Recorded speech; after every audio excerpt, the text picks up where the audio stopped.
Amén. ¿Qué más? Yo tengo algunas anotaciones acá para no hacerlo largo. La iglesia es el cuerpo de Cristo, la familia de Dios, es conocida por la sal de la tierra, según la Escritura, la luz del mundo. Es la comunidad de personas que han puesto su fe en Jesús, es la asamblea de ciudadanos convocados para un fin común. Es la esposa de Cristo, es el templo espiritual del Dios vivo y es columna y baluarte de la verdad.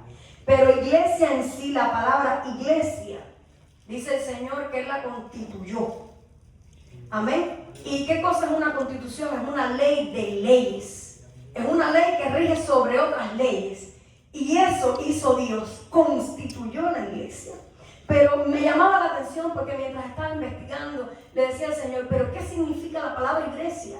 Porque sabemos qué viene de iglesia. ¿Para qué la constituiste? ¿Qué significamos nosotros en este mundo como iglesia? Pero ¿por qué nos nombraste iglesia? ¿Por qué no nos llamaste de otra manera?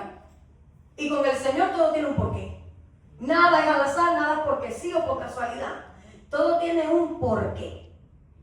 Y es que buscando yo en los varios significados, encontré que en el griego original la palabra iglesia significa los llamados a salir.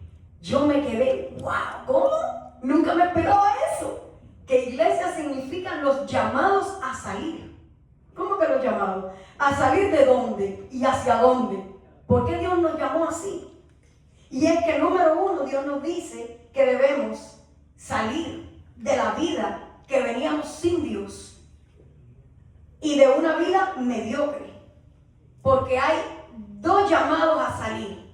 Y es de la vida que llevábamos sin Dios y de la vida mediocre que llevamos en Dios.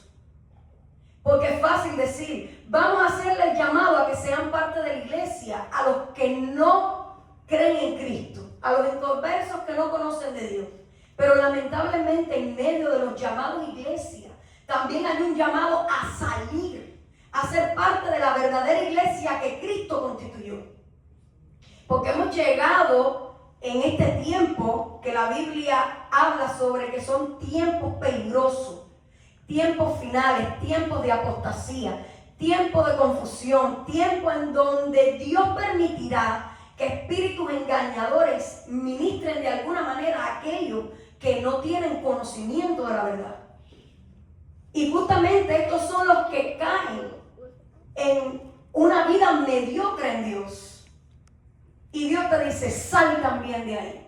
Aunque te congregues, aunque ores, aunque hables en mi nombre, aunque conozcas cosas de mí, sal de ahí. Porque te he llamado a salir de esa condición, a intimar conmigo, a tener comunión conmigo, a conocer no de mí, a conocerme a mí. Amén. Porque ese conocimiento en Dios es el que nos transforma, el que nos lleva a otro nivel. Amén. Estamos hasta ahí todos juntos. Amén. Entonces Dios dice, una vida sin Dios es una vida muerta en pecado, una vida lejos de Jesús y de la salvación. Pero una vida mediocre en Dios era la que llevaban en aquel tiempo los fariseos. Ellos no sabían de Dios. Yo creo que pocos sabían más que los fariseos de Dios. En su vestimenta, en la forma de ellos expresarse, en su rutina, sus costumbres, esa gente era intachable.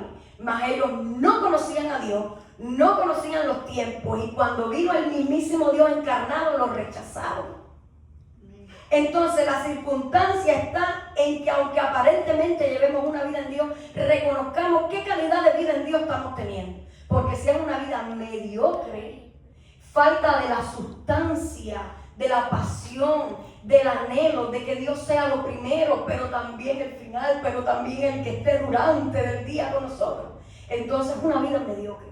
Si no es esto lo que estamos viviendo, anhelando y caminando en pos de ello, estamos llevando una vida mediocre y Dios te dice, sal de ahí porque eres iglesia. Te constituí iglesia, una ley superior a todas las leyes. Y a esa iglesia le dije, sal de la condición en la que está. Ahora, ¿a dónde Dios nos está invitando a ir? Porque Él dice, sal de ahí, pero ¿a dónde?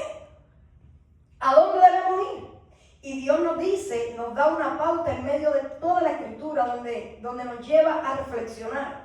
Cuando nos invita a vivir una vida de pura consagración, de integridad, funcional y con una misión: amar a Dios y darlo a conocer por medio de la verdad del Evangelio que reconcilia al mundo con Él por medio de Jesucristo. Vamos a leer 1 de Timoteo 3:15 para ver que Dios nos confirma de esto que acabamos de leer. 1 de Timoteo 3:15.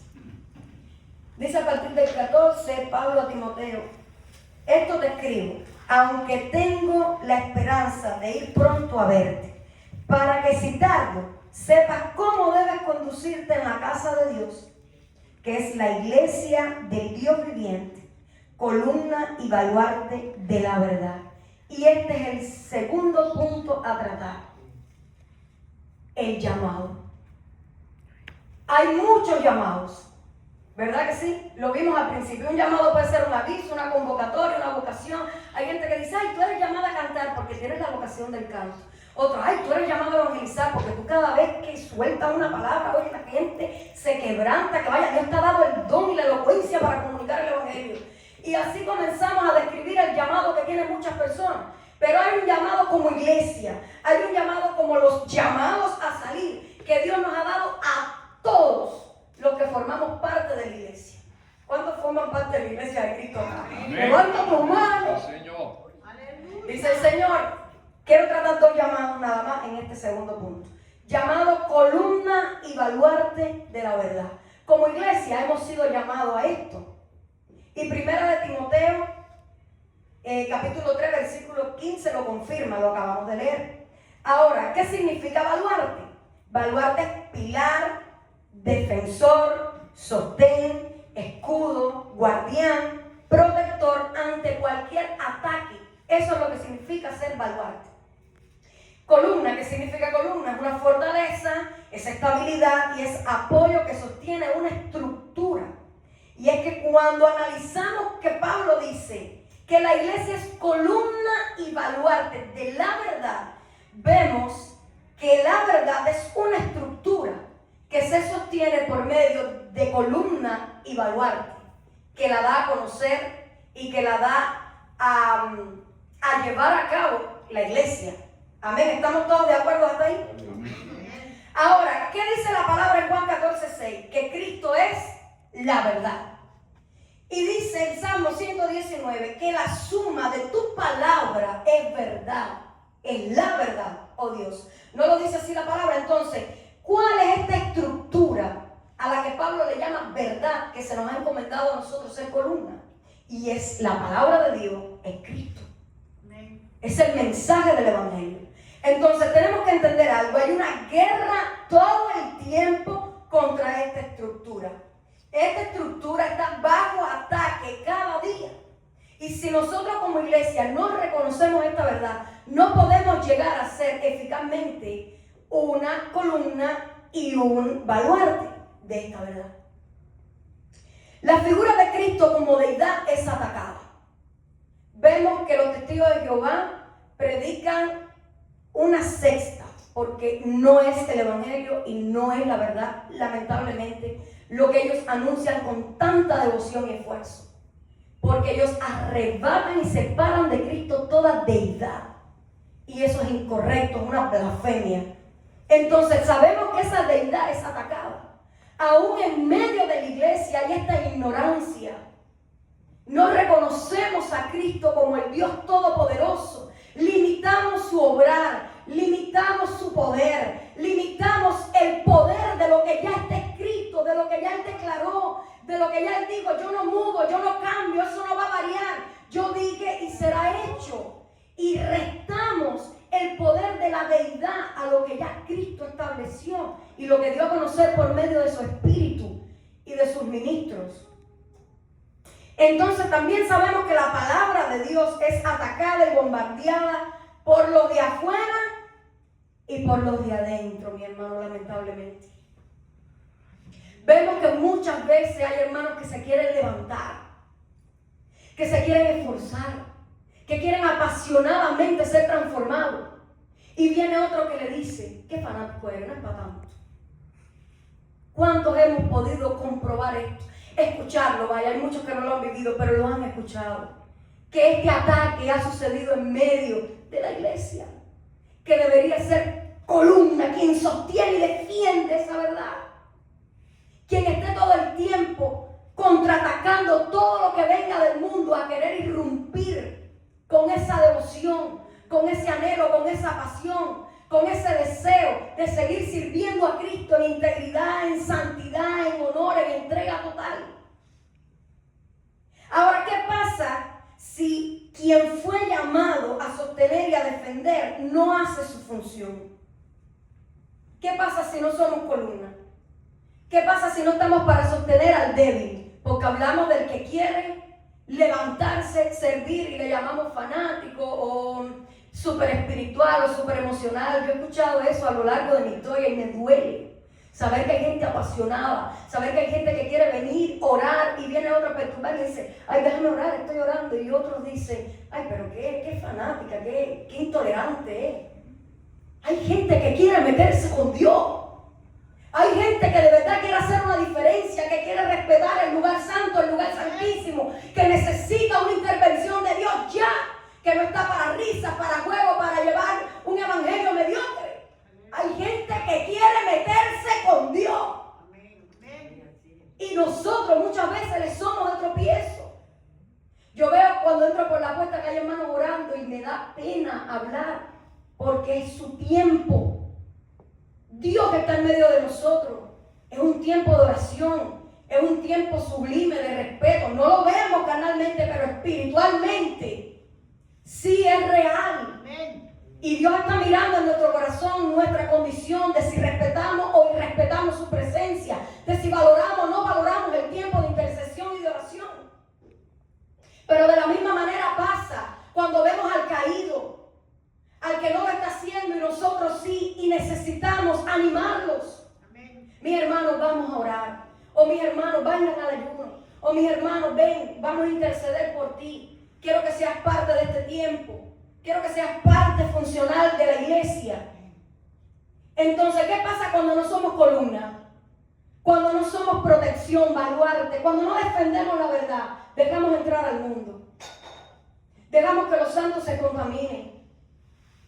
Dejamos que ya el tiempo de alabanza, los niños estén jugando. Yo no sé cómo yo decirle a mi hija, pero yo estoy teniendo un trato fuerte con mi hija. Porque no quiero que crezca irrespetando la presencia de Dios. No es el lugar, es la presencia de Dios. No es esto, es un escalón, es una plataforma. Pero cuando estamos ministrando la presencia de Dios, es el altar al Dios Santísimo. Puede ser aquí, allá afuera, en otro lugar, pero en ese momento es un lugar santo. Entonces tenemos que enseñar a nuestra generación, porque va a crecer sin ser baluarte, sin ser columna, sin sostener la verdad. Cuando venga el mundo a entrar a contaminar, ellos no van a saber discernir, no van a saber guardarse en santidad, no van a saber qué es consagración, no van a saber qué es culto a Jehová. ¿Qué cosa es culto? A veces decimos, no ha empezado el culto, a veces lo decimos por costumbre. No ha empezado el culto. ¿Cómo que no ha empezado el culto? Desde que entras por sus atrios con acción de gracia y con alabanza, ya le está ofreciendo culto a Jehová. Amén. No es un sistema preparado. No es el sistema de que ahora a tal hora va a comenzar, ya ahora empezó el culto. No, el culto empezó desde que tú entraste y conectaste con la presencia de Dios. Amén. Es culto al Señor, alabanza al Señor. Y nuestros hijos se nos están yendo de las manos. A mí me duele, yo intercedo por esto, oro por esto. Porque Dios nos ha dicho, tú eres responsable, iglesia. Porque te constituí, te llamé columna de mi verdad. Y mi verdad se está degradando. Se está degradando, hay más respeto. En cualquier otro evento, yo me quedé fría. El otro día en la graduación de mi hija, qué respeto. Todo el mundo sentado, todo el mundo callado, todo el mundo atento a la expectativa de cuando su hijo fuera nombrado para ir gritar. Y vemos como en la casa de Dios hay tanta falta de respeto. Amén. A su presencia no llegamos a tiempo. No hemos bajado del altar y ya estamos hablando boberías de este mundo que son pasajeros. Mis hermanos, esto es algo con lo que tenemos que meditar y trabajar para continuar siendo columna y baluarte de la verdad. Dios nos dio una tarea espiritual sobrenatural, pero que el enemigo no está sentado esperando a ver qué pasa. Está trabajando sin descanso para convencernos de lo contrario, para entretenernos y que descuidemos la estructura de la verdad. Dicen, una estructura, si falla una columna, se provoca un colapso progresivo. Depende de qué ubicación tiene la columna. Si la columna que cae es central, de la que sostiene el mayor peso de la estructura, entonces el riesgo de un colapso catastrófico es muchísimo mayor. Debemos cuidar las columnas centrales. ¿Cuáles son estas columnas centrales? Los ministros, los pastores, los líderes, los que sostienen la enseñanza, los que Dios le ha dado la autoridad y la capacidad de corregir, de enseñar, de instruir por medio de la palabra. Pero si los ministros, pastores y líderes no están en nada, no es esta casa. Estoy hablando a nivel eclesiástico, a nivel mundial, a nivel de los últimos tiempos, para que cada uno de nosotros despertemos y así como estaba haciendo el pastor orando por otros ministros, también nos levantemos, porque a nivel mundial, mi hermano, las columnas de la verdad están cayendo. No están sosteniendo la verdad de Cristo, no la están defendiendo, se están contaminando. Hay cultos permitidos por pastores de gay. Hay cultos en la iglesia de Halloween. Hay cultos de Navidad con Papá Noé y que el Señor lo reprenda a cada uno de ellos. Y estamos dejando entrar con todo permiso y devoción toda costumbre mundana. Y Dios dijo en la misma oración modelo: Padre nuestro que estás en los cielos, santificado sea tu nombre. Dios no ha dejado de ser santo. Y nuestro deber nunca ha dejado de ser santificarlo a Él. Cuando venimos es para santificarlo a Él con todo lo que hacemos. Y nada proveniente del mundo santifica a Dios. Entonces, si ellos caen, se contaminan o sucumben ante este mundo, la verdad está en peligro. ¿Qué significa esto? Oremos por los líderes, oremos por los pastores, oremos por los ministros, oremos por las columnas que Dios ha levantado en la iglesia. Que aunque haya 5 que murmuren, hay uno que dice: mi hermano, la murmuración no es de Dios. Oremos por el hermano. Y ahí esa columna sostiene la verdad. Prevalece la verdad del evangelio. El segundo llamado, el cuerpo de Cristo. ¿Cuántos sabemos que la iglesia es llamada el cuerpo de Cristo? ¿Pero qué es el cuerpo de Cristo? ¿Qué cosa es un cuerpo? Es la unión de todos los miembros. La unión de todos los miembros es lo que forma la iglesia. No es yo en la casa soy la iglesia de Cristo. No. Tú en la casa eres hijo de Dios, pero eres iglesia cuando te congregas como un cuerpo. Porque cuando estaba el virus del COVID, recuerdo que hicieron mundialmente famoso: todos somos iglesia. No, hermano, caímos en la trampa del diablo. Porque los chinos y los de Corea del Norte se congregan sabiendo que está su vida en riesgo y en peligro debajo de la tierra de ser necesario, por no estar cada uno en su casa siendo iglesia. Porque ellos entendieron el principio, que en la congregación Jehová derramará bendición y vida eterna. No es aparte, no es a tu lado, no es a tu modo. Un miembro no puede vivir separado del cuerpo porque muere. Un miembro, para ser parte del cuerpo, tiene que estar unido. Entonces, si eres tan amable de decirle a alguien que te quede cerca, si eres iglesia de Cristo, necesitas congregarte. No es opcional, no es cuando puedas, no es cuando quieras. Es entendible y Dios no nos llamó a ser religiosos, ni a marcar tarjetas, ni voy a ir para que todos vean que yo voy. Dios quiere que seamos genuinos, que anhelemos estar en su presencia, que luchemos con garra y dientes de ser necesario, de poder llegar aunque sea a las 8:30, como a veces yo he llegado. Llego tarde, pero voy. Cuando no he podido venir es porque no puedo venir, no puedo. Pero no te quedes acomodado, no te justifiques, no digas: ¿para qué voy a ir? Aquí me quedo viendo una predicación, yo oro, leo la Biblia en casa. Mentira del diablo. Necesitamos ser un cuerpo y el cuerpo tiene que estar unido. Ahora, este cuerpo lo mantiene vivo, unido y en el propósito y la voluntad de Dios, los miembros ocultos. ¿Tú sabías que un cuerpo tiene miembros ocultos que no se ven? El cuerpo humano tiene los pulmones, el cerebro, el corazón, los riñones, un montón de órganos, ¿verdad? Que si esos órganos no funcionan correctamente, esta carátula, aunque esté hermosa, no funciona bien. No hablo de mí, yo estoy hermosa. Que conste, estoy hablando del ser humano. Dios, déjame, ¿verdad? Me rectificar. Entonces, si estos miembros no están activos o funcionando saludablemente y constantemente, este cuerpo enfermará y se paralizará, y junto con él todo lo adyacente. Entonces, ¿qué dice 1 Corintios 12:22? Antes bien, dice Pablo, los miembros del cuerpo que parecen más débiles son los más necesarios. Y es que vemos hoy en día, mi hermano, es necesario que reflexionemos en esto, una iglesia completamente estructurada, en horarios de entrada, horarios de salida, el evento, qué se va a preparar, quién ora, quién canta, quién danza, quién trae el poema, quién lleva la palabra, y todo está estructuralmente bien organizado, ¿verdad que sí? Y cuando vemos estas mega iglesias, son mega eventos, humo, luz, y tú dices, wow, qué clase de show. Pero es solo carátula, es solo como un carro. ¿Cuánto no vemos ahí un carro con una carrocería hermosa? Le pusieron los focos nuevos, una pintura bella, último modelo, pero con el motor fundido, eso no sirve para nada. No es solamente apariencia.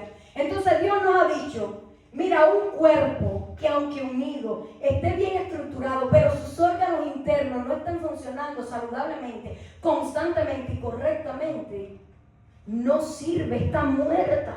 Amén.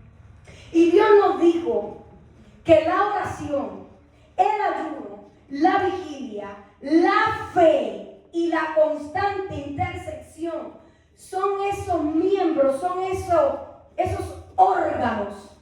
Eso te lo reveló Dios.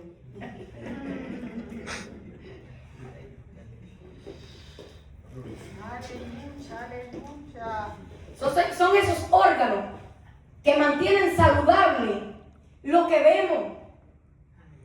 Una iglesia bien estructurada, sin oración, sin ayuno, sin vigilia, sin que esté operando una fe genuina y sin una intercesión que sostenga los demás ministerios, no es una iglesia saludable, no es una iglesia que le da libertad al Espíritu Santo, no es una iglesia en donde se vive el mover de Dios, ni la transformación, ni la conversión, no hay nadie que se bautice, no hay nadie que conozca nuevamente a Cristo, no hay vida de Dios. ¿Por qué? Porque los órganos que aparentemente son más débiles, porque casi nadie los quiere hacer. Levanten la mano todos los que aman orar. Ay, Dios mío, me asusté. Mi hermano, esos son los órganos más importantes. No importa si cantas como un ruiseñor, si esa iglesia no está sostenida por oración e intercesión, esa alabanza no cambia nada. No mueve nada, aunque el piano esté súper afinado y la batería y hay un ensayo profesional. Se va a quedar en eso, simplemente profesional. Y vamos a ver las personas que dicen, qué bonito quedó todo, pero no transformó a nadie. ¿Por qué? Porque se necesita un sostén, se necesita órganos saludables, se necesitan columnas, se necesitan baluartes, se necesita gente que en lo oculto pelee, gente que creen que tienen ministerios débiles, pero que son, según el Señor, los más necesarios. Quiero leerles algo interesante. Y rápido porque ya me queda poco tiempo. Ay, se me quedó el teléfono. Ay, se me quedó ya el teléfono. Bueno, no se lo puedo leer. Algo interesante que vi sobre qué órganos tiene el cuerpo humano realmente. Gracias, mi amor. Es pequeñito. Uno solo le voy a leer. Vi muchos ejemplos, pero no voy a hacer eso ahora. Dice el tronco encefálico. Es la base del cerebro. Dice, si piensas que el cerebro es una masa blanda con consistencia de gelatina densa, pero su parte más baja, el tronco encefálico, que mide apenas el tamaño de un dedo pulgar, escuchen esto, es la estructura más vital de todas. ¿Por qué parece débil? Es una pequeña columna de tejido blando Escuchen esto, tejido blando y del tamaño de un pulgar, expuesta a la presión y a los traumatismos en la base del cráneo, porque es la más necesaria. Controla de forma automática las funciones que te mantienen vivo, sin que tengas que pensar en ellas, como los latidos del corazón, la respiración, la presión arterial y el reflejo de tragar. Un daño milimétrico en esta zona causa la muerte instantánea o un estado de coma. ¿Pueden creer eso?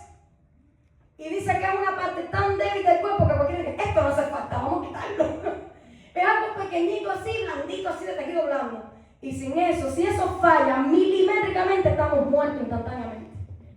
Así también, y eso lo dijo Pablo, los que parecen más débiles son los más necesarios. Y Dios nos lo muestra, hay un montón de ejemplos con el mismo sistema humano. Cuánto no más espiritualmente cuando sabemos que estamos en guerra. Guerra constante contra la mentira que quiere invadir la iglesia y suplementar la verdad de Dios, contra el enemigo, contra el diseño de este mundo, contra nuestra propia carne, contra nuestros propios deseos. Estamos en guerra todo el tiempo. Es necesario que haya personas que sostengan la verdad, que haya gente que quiera decir, yo entiendo que es ser iglesia, entiendo que fui llamada a salir del estado en donde estoy para ir a formar columna y baluarte de la verdad de Dios que me fue revelada. Ahora dice el Señor, ¿por cuál iglesia Jesús regresará? Este es el tercer y último punto. ¿Por cuál iglesia Jesús regresará?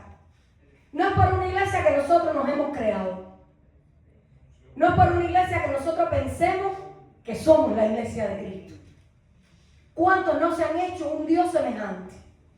Yo me fasciné cuando leí la historia de cuando los hebreos son libertados de la esclavitud en Egipto. Cuando Moisés baja con las tablas de la ley y ven que ellos están adorando un becerro. Ellos no estaban adorando a otro Dios. Ellos lo que hicieron fue darle forma al Dios que los sacó de Egipto. Ellos no estaban adorando a otro Dios. Mas sin embargo fue abominación para Jehová. Y fueron muchos, miles muertos a espada. En otras palabras, Dios los mató por sus buenas intenciones de querer darle forma a Dios, o sea, de adorar a Dios a su manera. Entonces la cuestión aquí no es adorar a Dios a nuestra manera, mis hermanos. Ya es hora que nos levantemos de eso. No es adorar a Dios como yo pienso que Dios le agrada. Es muy lindo y hasta bíblico el que debemos adorar a Dios con el corazón, porque Dios conoce el corazón, no es simplemente la apariencia. Es lindísimo eso. Pero yo tengo un tío que cada vez que yo escucho esa frase, yo tengo a Dios en mi corazón y Dios conoce mi corazón, a mí a veces se me revuelve el estómago. Porque de la frase que más yo escuché, de la boca, mejor dicho, que más yo escuché esa frase, fue de un impío, que no tiene nada de temor de Dios, que se ha hecho un Dios a su imagen, que rechaza la iglesia, el evangelio, el pastorado, la Biblia. Él dice que Dios lo entiende y que Dios está con él porque él conoce su corazón. Hermano, no hay mayor mentira del diablo que esa. Nosotros no fuimos llamados a obedecer al corazón, ni lo que el corazón siente, ni lo que el corazón piensa, y mucho menos a extorsionar a Dios con que tú conoces mi corazón. Justamente porque Dios conoce nuestro corazón es que nos advirtió. Acuérdate que es más engañoso que todas las cosas y perverso, ¿quién lo conocerá? Como queriendo decir, salte de ahí, que fuiste llamado a permanecer en mi palabra. Ese es el ancla de la fe. Ese es el motor pulsor. Y esa es la verdad que nosotros tenemos que reconocer. No nuestro corazón, no lo que pensamos. Entonces, ¿cuál es la iglesia que Jesús regresará? ¿Por la que Él nos diseñado a nuestra imagen o por la que Él compró, constituyó y lavó para presentársela a Él mismo gloriosa? Efesios 5, 25 y 27, mi hermano, es el último pasaje. Marido, amad a vuestras mujeres así como Cristo amó a la iglesia y se entregó a sí mismo por ella, para santificarla, habiéndola purificado en el lavamiento del agua por la palabra, a fin de presentársela a sí mismo una iglesia gloriosa, que no tuviese mancha ni arruga, ni cosa semejante, sino que fuese santa y sin mancha. Deja ahí ese pasaje. Mancha ni arruga. Esa es la única vez en la palabra, según la versión Reina Valera, que aparece esta frase. Dios dice que Él quiere venir por una iglesia, Él viene por una iglesia que no tenga ni mancha ni arruga. Y rápido para terminar, que me quedan 5 minutos.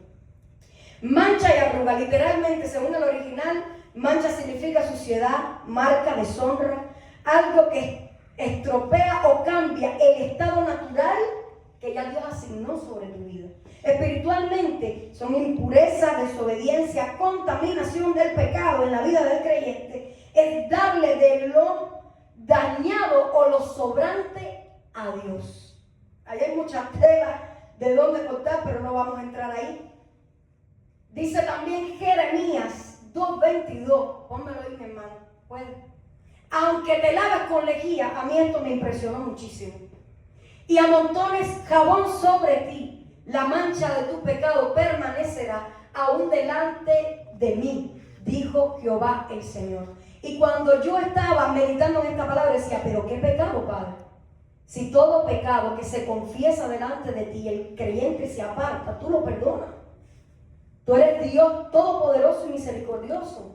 Y mientras yo investigaba el contexto del Antiguo Testamento, de por qué Jeremías dijo eso, y seguí leyendo, entré en otros pasajes, pero quiero leerte la versión de Ezequiel. Ezequiel 3:18, si puede. Dice, cuando yo dijere al impío, de cierto morirás, y tú no le amonestares ni le hablares, para que el impío sea percibido de su mal camino, a fin de que viva el impío, el impío morirá por su maldad, pero su sangre demandaré de tu mano. Y ahí entendí lo que Dios quiso decir con esto. Muchas veces nosotros andamos limpios por fuera, sin mancha, con una vida aparentemente irreprensible, porque nuestra vida moral delante de Dios está ok. Nuestro servicio a Dios está a full, compenetrado. Estamos constantemente en la presencia de Dios, buscando de Dios, entregados. Nunca faltamos a un culto. Nunca le decimos que no a Dios para nada. Y todo el mundo diría, esta persona está sin mancha delante de Dios, está listo para ser salvo. Pero se nos olvida que Dios nos dijo también, no se te olvide que como columna y baluarte de la verdad te he constituido atalaya. Y hay una mancha que estará latente delante de mí siempre. ¿Cuál fue? Que a nosotros se nos ha encomendado como luz rescatar al perdido. Y dice el Señor, pero su sangre demandaré de tu mano. ¿Sabe qué, mi hermano? En otras palabras, Dios nos ha dicho, eres responsable de la muerte de aquel que se va sin mí. Eres responsable de no anunciarle. Eres responsable de no corregirlo cuando está mal. Eres responsable de cuando un hermano tuyo sabe que no está ligado al evangelio, sabe que está viniendo por venir, que de Cristo no tiene nada, que es pura apariencia, que viene por venir al culto, que no es transformado, que está en mal camino, pero tú prefieres pasarle por el lado y no decirle nada y dejarlo mal. Por apariencia, por pena, porque no sé qué dirá. Mira, que me diga lo que quiera, pero yo no quiero que su sangre se demande de mi mano, porque esa mancha sí no se puede lavar. En otras palabras, mi hermano, nosotros vamos a ser vistos como que delante de Dios. Tal vez ustedes no estén de acuerdo conmigo, pero si Dios dijo, eres responsable de no anunciar el evangelio perdido, porque para ese tiempo que tú estás vivo, no simplemente para adorar y cantar, porque si no ya Dios no hubiera elevado su presencia, y estamos cantando y adorando todo el tiempo, de día y de noche. Pero ¿por qué estamos aquí? Porque hay una misión, hay un llamado, y es que tú y yo seamos columna, seamos baluarte, salgamos de la condición en la que estemos, ayudemos al perdido, le hablemos del evangelio, corrijamos a nuestro hermano cuando está mal, porque si no yo me sentí literalmente, aunque no le guste oír esto, eres una asesina, Mary. Tendrás mucha santidad en el altar y te apartarás mucho del pecado y todo lo que tú quieras, pero esa mancha no te la puedes borrar con lejía ni con jabón. Esa sangre demandaré de tu mano, porque para este tiempo tú estás en la tierra. Por eso yo renuevo mis misericordias cada día. No es para que tú tomes café y duermas en una cama caliente. No es para que tú vengas al culto y en tu lugar de confort me adores y cantes y vivas una vida cristiana happy, mientras muchos en China están debajo de la tierra y su vida está en peligro y aún así siguen predicando el evangelio. Entonces Cristo viene a buscar una iglesia así. En el último versículo dice santa y sin mancha. Y esa palabra sin mancha no se traduce como la primera que leí, sino como irreprensible, según el original. Entonces Cristo viene a buscar una iglesia irreprensible, una iglesia santa, una iglesia sin mancha, que no tenga en sus manos la sangre del impío por no haber predicado el evangelio. ¡Aleluya! Sino que sea columna de esa verdad, que la defienda, la dé a conocer y sostenga al hermano. Y para terminar en oración, quiero terminar con la última porción de la palabra, Colosenses 1:21. Del 21 al 23. Dice: a vosotros también, que erais en otro tiempo extraños y enemigos en vuestra mente, haciendo malas obras, ahora os ha reconciliado en su cuerpo de carne por medio de la muerte, para presentaros santos y sin mancha, irreprensibles delante de Él. Si en verdad permanecéis fundados y firmes en la fe, y sin moveros de la esperanza del evangelio que habéis oído, el cual se predica en toda la creación que está debajo del cielo, del cual yo, Pablo, fui hecho ministro. Qué poderoso, qué poderosa porción de la palabra. Vamos a ponernos en pie, mi hermano, para orar. Es grandioso